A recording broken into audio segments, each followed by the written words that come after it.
రాజకీయాలలో నూతన ఒరవడిని సృష్టించే విధంగా ఏపీ ఉప ముఖ్యమంత్రి పవన్ కళ్యాణ్ ఆ దిశగా అడుగులు వేస్తున్నారు. ఆయన ప్రతిపక్షంగా ఉన్న సమయంలోనే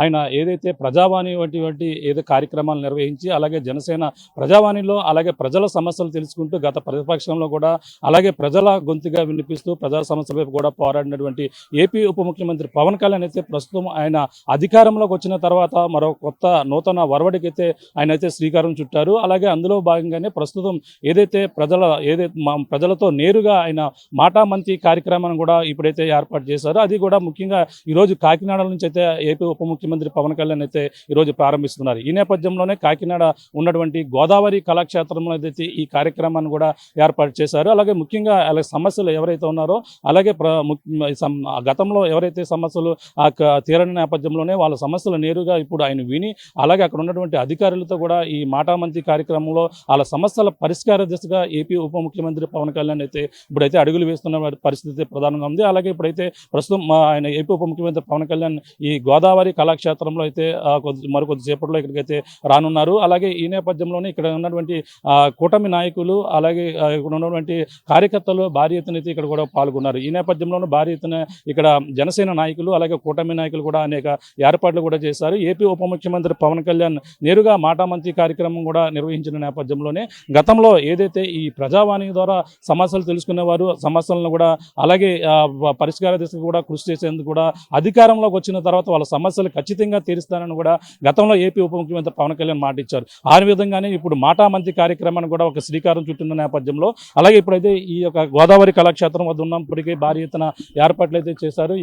ఇప్పటికే ఇక్కడికి సంబంధించినటువంటి అనేక మంది దూర ప్రాంతాల నుంచి కూడా ఇక్కడ రావడం జరిగింది. దీనికి సంబంధించి జిల్లా ఎస్పీ బిందు మాధవ్ ఆధ్వర్యంలో భారీ బందోబస్తు అయితే ఇక్కడైతే నిర్వహించినటువంటి పరిస్థితి ఉంది. ప్రస్తుతం ఆయన ఏపీ ఉప ముఖ్యమంత్రి పవన్ కళ్యాణ్ అయితే రాజమండ్రి విమానాశ్రయానికి అయితే చేరుకున్నారు. అక్కడ నుంచి నేరుగా రోడ్డు మార్గాన్ని అయితే కాన్వాయ్తో ఇక్కడ కాకినాడ జిఆర్టీ గ్రాండ్కి అయితే చేరుకున్నారు. ఈ నేపథ్యంలో ఆయన అక్కడ నుంచి జిఆర్టీ గ్రాండ్ నుంచి ఇక్కడ ఉన్నటువంటి గోదావరి కళాక్షేత్రానికి అయితే ఆయన పవన్ కళ్యాణ్ అయితే ఇక్కడికైతే రానున్నారు. ఈ నేపథ్యంలోనే ఇక్కడ అన్ని ఏర్పాట్లు కూడా చేశారు. అలాగే కూటమి నాయకులు అలాగే టీడీపీ బీజేపీ జనసేన సంబంధించిన నాయకులు ఇప్పటికే గోదావరి కళాక్షేత్రానికి అయితే భారీ ఎత్తున అయితే చేరుకున్నారు. ప్రస్తుతం ఈ సంబంధించినటువంటి చూడొచ్చు కాకినాడ సిటీ ఎమ్మెల్యే ఎవరైతే ఉన్నారో వన్నమాడి కొండబాబు కూడా ఇక్కడ ఇప్పుడైతే లోపలికి వెళ్తున్నటువంటి పరిస్థితి అయితే కనబడుతుంది. అలాగే ఈ మాటామంతి కార్యక్రమం అలాగే నూతన ఒరవడి అలాగే ప్రజా సమస్యలు తెలుసుకునేందుకు కూడా ఆయన వచ్చినటువంటి పరిస్థితి కనబడుతుంది. ఈ నేపథ్యంలోనే ఏర్పాట్లు అంటే ఇక్కడ పవన్ కళ్యాణ్ గతంలో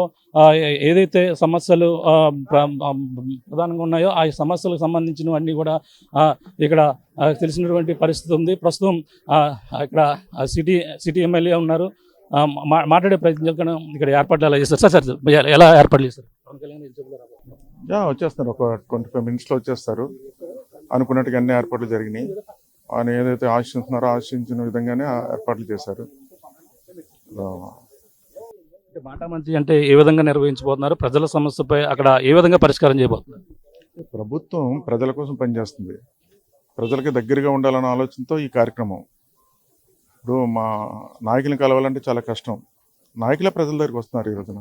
ఆ విధంగా ఈరోజు చాలా సమస్యలు పరిష్కారం చేసుకోవడానికి పెద్ద వేదిక ఇది. కుటుంబ ప్రభుత్వం 2 సంవత్సరాలు వచ్చిందాక అనేక మార్పులు తీసుకొచ్చింది. అలాగే పంచాయతీ శాఖ మంత్రిగా పవన్ కళ్యాణ్ ఉన్న నేపథ్యంలో అనేక మార్పులు ఏ విధంగా తీసుకుని వస్తున్నారు? అలాగే ముఖ్యంగా ఇక్కడ కాకినాడ అభివృద్ధి కోసం ఎటువంటి కృషి చేయబోతున్నారు? ఈరోజు చూస్తున్నారు, పవన్ కళ్యాణ్ వచ్చిన తర్వాత పంచాయతీరాజ్ ఎలా పనిచేయాలో ఆయన చూపిస్తున్నారు. నిజంగా చెప్పాలంటే రియల్గా అన్ని పంచాయతీలు ఒకేసారి మీటింగ్ పెట్టడం అనేది, కార్యక్రమాలు చేయడం అనేది ఎప్పుడైనా జరిగింది ఏంటండి? రాష్ట్ర చరిత్రలు ఎవరు చేయలేదు, చేశారు ఆయన. అలాగే పొల్యూషన్ ఉంటుంది అని ఎప్పుడు చెప్తూనే ఉంటాం. పొల్యూషన్ ఏ విధంగా కంట్రోల్ చేయాలో మొన్న ఆయన పెద్ద ఎత్తున కార్యక్రమం తీసుకోవడం జరిగింది. అన్నీ ఒకేసారి అయిపోతాయి అంటలేదు. ప్రజల్లో ఒక అవేర్నెస్ తీసుకురావడం కోసం ప్రభుత్వంలో పనిచేసే అధికారులకు ఒక అవేర్నెస్ తీసుకొచ్చి ఇదంతా సరి చేయాలన్న ఆలోచనతో కృషి చేస్తున్నారు. తప్పనిసరిగా ఈ ప్రభుత్వం అనుకున్న ఆశయాలు, ప్రజలైతే ఆశయాలు ఏదైతే ఆలోచన విధానాలు ఉన్నాయో నెరవేర్చడం కృషి చేస్తుంది. ఈ ప్రభుత్వం నాయకులు కృషి చేస్తున్నారు. మీరేమో 2 ఏళ్ల అభివృద్ధి సంక్షేమాన్ని ముందుకు వెళ్తున్నారు, ఒక పక్కన వెన్నుపొడుగు 2 ఏళ్లను కూడా వైసీపీ వాళ్ళు అయితే విమర్శలు చేస్తున్నారు. దాన్ని ఎలా చూడాలంటే ఏమండి, ఎప్పుడన్నా మీరున్నారు, మీడియా వారు ఉన్నారు, మనం ఏదో మాట్లాడాలని మాట్లాడుతున్నారు తప్ప వాళ్ళకి కూడా తెలుసు. ఈరోజు వాళ్ళకి ప్రజల్లోకి వచ్చి ఏం మాట్లాడాలో తెలియట్లేదు వాళ్ళకి. వెన్నుపోటు అని పెడుతున్నారు. ఇంత 2 సంవత్సరాల్లో ఇంత అభివృద్ధి ఎప్పుడైనా జరిగిందండి? 2 సంవత్సరాల్లో ఇన్ని ఇండస్ట్రీస్ ఏమైనా వచ్చాయండి? ఏంటి ప్రజలకు నమ్మకం కలిగింది, పెద్ద నమ్మకం కలిగింది. 2 సంవత్సరాల్లోనే ఈ విధంగా చేయగలిగారు, భవిష్యత్తులో ఇంకా చేస్తారని నమ్మకంతో ఉన్నారు. అంటే వాళ్ళు వచ్చి ఏం మాట్లాడుతున్నారండి? ఏమైనా స్పష్టత ఉందండి వాళ్ళు మాట్లాడే మాటల్లో? నిజాయితీ ఉందండి? నిజం ఉందండి? ఏమీ లేదు. రండి చర్చకంటే ఎవరైనా వస్తున్నారండి? మెగా డిఎస్సి ఫ్రాడ్ జరిగిందన్నారు, చర్చి రమ్మంటే రాలే. ఏంటి దేనికైనా సిద్ధంగా ఉన్నాం, దేనికి రావట్లే. ఏంటంటే ఇప్పుడు పార్టీలో అందరూ నిరుత్సాహంతో ఉన్నారు. ఆ నిరుత్సాహంతో ఉన్న దాన్ని వాళ్ళని ఉత్సాహపరచడానికి జగన్మోహన్ రెడ్డి గారు పిలిపించి ఏం చెప్తున్నారంటే, మీరు అగ్రెసివ్గా వెళ్ళాలంటున్నాడండి. అగ్రెసివ్గా వెళ్ళమేంటండి?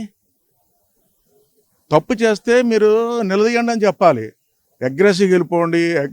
చూడండి, వాళ్ళు ధర్నాకు వస్తే ఎలా అవుతున్నారండి? బళ్ళుకేమో సైలెన్స్లు తిప్పేసి గొడవ చేయడం, తగలబెట్టడాలు, ఫ్లెక్స్లు లాగేడాలు అయ్యండి. మేము వందాతనంగా చేస్తాం. కలెక్టర్ ఆఫీస్కి వచ్చేవాళ్ళం, రిప్రజెంటేషన్ ఇచ్చేవాళ్ళం, ఈ ప్రభుత్వం తప్పు చేస్తుంది సరిచేయండి అని చెప్పేవాడు అండి. అలాగే ఎప్పుడైనా చేసామండి? మేము చేస్తాం, నిరసన కార్యక్రమాలు చేస్తాం. ఎప్పుడైనా చూపించండి మీ మీడియా ద్వారా. ఏం చేసామండి? మా నిరసన కార్యక్రమాలన్నీ కూడా ప్రభుత్వం తెలిసేలా చేసేవాళ్ళం, మేము చెప్పేవాళ్ళం కూడా. వీళ్ళేంటంటే రాగానే ఫ్లెక్స్లు దింపేసి గొడవలు చేయడం, అవి వండించడం, ఇవి వండించడం, అరాచకాలు సృష్టించడం. నాకైతే ఏమనిపిస్తుందండి, వాళ్ళ దగ్గర ఇంకా నాయకులు కార్యకర్తలు సైలెంట్గా ఉన్నారు. ఎవరైతే రౌడీ బ్యాచ్ ఉన్నారో, గోండా బ్యాచ్ ఉన్నారో అలాంటి వాళ్ళే ఇవన్నీ చేస్తున్నారు. ఇది పరిస్థితి. ఈ రోజు ఏదైతే కాకినాడ వేదిక ఇక్కడ మాటా మంత్రి కార్యక్రమం జరుగుతున్న నేపథ్యంలో ఏపీ ఉప ముఖ్యమంత్రి ఇక్కడ నూతన ఒరవడిని సృష్టిస్తున్నారు. అలాగే పంచాయతీ రాజ్ సంబంధించిన ఇప్పుడు అనేక మార్పులు అయితే అనేక అభివృద్ధి దిశగా కూడా వేస్తున్న పరిస్థితి పక్కన ఉంటే ఈ మాటా మంత్రి కార్యక్రమం ఈ రాజకీయాల్లో మరికొత్త నూతన ఒరవడిని సృష్టించిందని కూడా చెప్పుకొస్తున్నారు. అలాగే వైసీపీ ఉద్దేశపూర్వకంగా ఇటువంటి కార్యక్రమాలు కూడా చేపడుతున్నారు. అలాగే 2 ఏళ్ల అభివృద్ధి జరిగిన విషయంలోనే ప్రజలంతా కూడా ఆనందంగా ఉన్నారు. వాళ్ళు ఎటువంటి కార్యక్రమాలు లేక ఇటువంటివి ఏదైతే వెన్నుపోటు ఇటువంటి కార్యక్రమాలు పెట్టి డిఎస్సీ అసత్య ప్రచారాలు కూడా చేస్తున్న పరిస్థితి ఉందని కూడా చెప్తున్నారు. ఈ నేపథ్యంలోనే అనేక సమస్యల పరిష్కార దిశగా కూడా పవన్ కళ్యాణ్ గారు కూడా మరొక అడుగు ముందుకు వేశారు. అలాగే మాటా మంత్రి కార్యక్రమం అయితే ఈ రోజు ఇక్కడైతే ఏర్పాటు చేసిన నేపథ్యంలో కాకినాడ వేదికగా ఆ గోదావరి కళాక్షేత్రంలో అయితే ఏపీ ఉప ముఖ్యమంత్రి పవన్ కళ్యాణ్ ఈ మాటా మంత్రి కార్యక్రమం అయితే భారీ ఎత్తున ప్రజల నుంచి అయితే విశేష స్పందన వచ్చి వాళ్ళ సమస్యలను నేరుగా తెలుసుకునేందుకే ఇటువంటి కార్యక్రమం ఏర్పాటు చేసినట్టుగా, అలాగే కూటమి నాయకులతో పాటు జనసేన నాయకులు కూడా అనేక మంది అయితే ప్రజల యొక్క సమస్యలు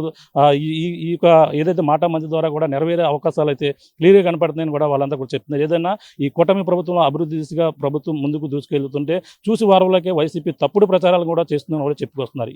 ఇది కూడా తాజా పరిస్థితి. కెమెరా అనిల్తో ప్రకాష్ RTV కాకినాడ.